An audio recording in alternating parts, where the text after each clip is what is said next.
So, in this journey of exploring fatherlessness and unpacking the father wound, I personally hold a position and a perspective that's not necessary. It shouldn't be controversial, but I know it will be unpopular among many, some, most, I don't know, single moms because at the end of the day, when it's all said and done, and this is something that I know within my own personal experience and something that I am beginning to observe within the stories of other women who grew up without a father, there is a role that our moms played in our fathers not being in our lives.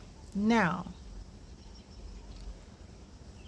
that is not to say that we are giving fathers a pass. That is not to say that he is not 100% responsible and 100% accountable for his decision to abandon. We're not saying that he's let off the hook in any way, shape, or form, or by any stretch of the imagination. What I am saying though is that single moms contribute to the environment that created the situation that would allow, or in some instances, cause a man to decide what he decides. Not saying that that's her fault, but she helped to facilitate that environment. And I think sometimes moms will be either incapable, first and foremost, or unwilling to hold up a mirror and actually see themselves. I don't think that I could ever. I don't think my mom would ever see that as the truth of the matter. I have the privilege of having both sides of the story. He said and she said. And in having both sides of the story, I'm able to see right down the middle. I can see where one has exaggerated a little bit and where the other one is exaggerating, where the other one is trying to be a little bit of a hero, where the other one is being a little, you know what I mean? Like, I'm able to see like the nuances. I'm able to see how they have their own perspectives, which are valid perspectives because it's the lens through which they viewed and experienced the situation. But moms have a role to play, whether they realize it or not. Looking in the mirror is a very difficult thing to do when it comes to seeing your role in the demise of a relationship, in the demise of like your friendships. Like, it's really hard to see how you contributed. You were a part of the environment that was created. You're responsible also, to the degree that you're responsible. Not taking that person off the hook, not giving them a pass, but it's really hard to like really see yourself and see the mistakes that you've made and your failures and what you did and what you didn't do. It's like, especially if you were the one hurt, especially if you were the one cheated on, especially if you were the one betrayed, you know what I mean? It's easy to remain the triumphant victim, you know, to remain the victor, as opposed to like a member of the squad that failed also. Children who grow up without a father, moms play a role in that. And a child that grows up without a father, that situation produces a wound in your soul. And that child is going to grow up with that wound continuing to fester and also being the seedbed for other kinds of trauma and for other types of behaviors that extend from that wound, right? And then they're going to have to at some point go through the process of first discovering the fact that they even have the wound, and then they're going to have to go through the process of exploring it, and then having to find the wherewithal and the strength and the courage to find out how to go about healing the wound, and then they're going to have to go through the process of actually putting forth the effort and the work to heal.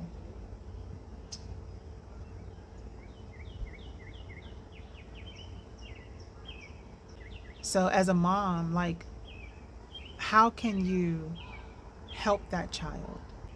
Yeah, children, they're gonna be all right. They'll, yeah. But are they going to be at their absolute best? No, they got some wounds that they're carrying that's gonna need to be healed. That's just the fact of the matter. And you know what? It's hard to lay some of this at the feet of like single moms because the weight and the burden and the sacrifice and the constant, consistent, perpetual, like day to day, it's so weighty.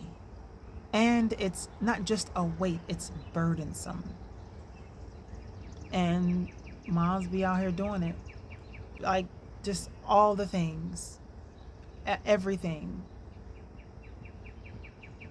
And so it's easy to give yourself a pass because you're doing everything.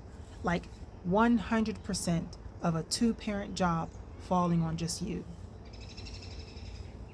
And I think that's part of the reason why it's hard to take an honest look at a situation, and not that anything needs to change or not that anything may change, but to be able to recognize the fact that, like, you helped in some way, shape, or form cultivate the situation that has your child growing up without their father. And I don't say that lightly, like, at all, because truth of the matter, you can't tell me nothing about, how amazing and exceptional and phenomenal of a woman and mother that mine is, because she is.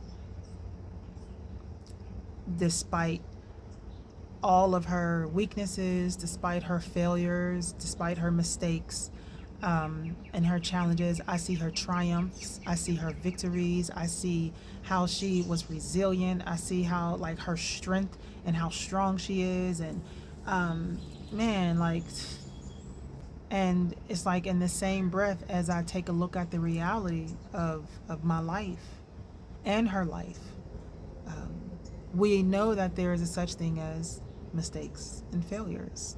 To delve into those mistakes and to delve into those failures, to delve into those decisions that weren't necessarily the greatest of decisions, that doesn't necessarily taint her motherhood. It doesn't dismiss and do away with all of the other wonderful aspects of just all of who she is. But again, she is a woman in total, and so with the good and the bad, with the highs and the lows, to shine a light on the lows for a moment is necessary. It's healthy, especially for the person who's going through the healing work. My mom was dope, like, period, point blank. But I also have to recognize the fact that she had a lot to do with the fact that I grew up without my father. I recognize the fact that she didn't necessarily do it, like, out of malice or anything like that. She didn't do it. She didn't realize, I don't think she realized that she was playing a significant role. The responsibility falls completely on him because it was his decision. But I recognized how she helped in that dynamic that played out because of who she was. She was 20, probably 22, 23 at the time. So she was a young mom. I'm her second child. And once her relationship ended with my father, who was an older gentleman, who was a married man, who had, teenage tween daughters at the time, once the relationship had ended, she wanted nothing else to do with him. And she was okay with him being a part of my life.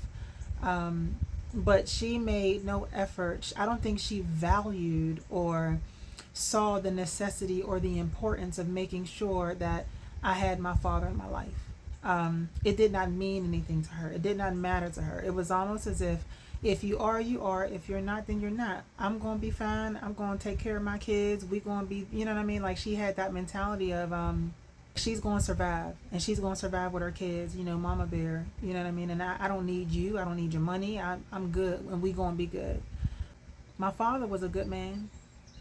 I recognized that on my own. My mom is a good woman, and I know that from my life with her. But she absolutely played a role, and a significant one of that, in my father not being in my life. At the end of the day, he's the one who abandoned. He's the one who, at the time, like, it was his choice to, over time, roll out. And that's exactly what he did. I understand his reasons because I got an opportunity to talk to him and ask him all the hard questions, and without any type of hesitation or reluctance. I didn't get the sense that he was lying or like trying to fabricate anything. Like from his vantage point and from his perspective, like he had decent enough reason to pull back. And I think he thinks that he was doing it for my best interest or out of my best interest. When maybe that was the case. From my vantage point, I feel like I deserved for you to fight for me.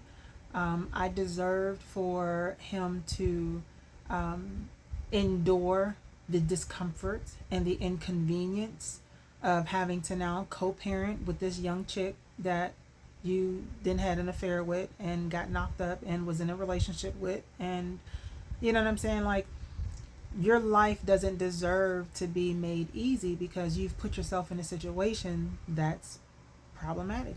That's going to be it's going to carry the consequences of your actions.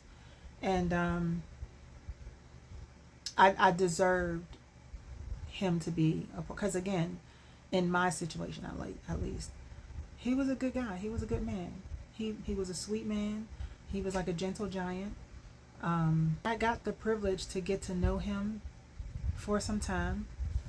We were estranged by the time he died, and I was at complete peace with the fact that our situation was what it was. But something I don't think my mom will ever see is the role that she played. Not that she did anything specific. They both were selfish. They both were self-centered. They both were self-serving. I think my mom was, of course, more sacrificial because she's the domicile parent. But then I think that can put a woman into that headspace of feeling entitled. You know, like, well, this is my child. She's with me. It's going to be my way or the highway. As opposed to having the mindset of like, we need to do this. And although I don't want to, we need to do this.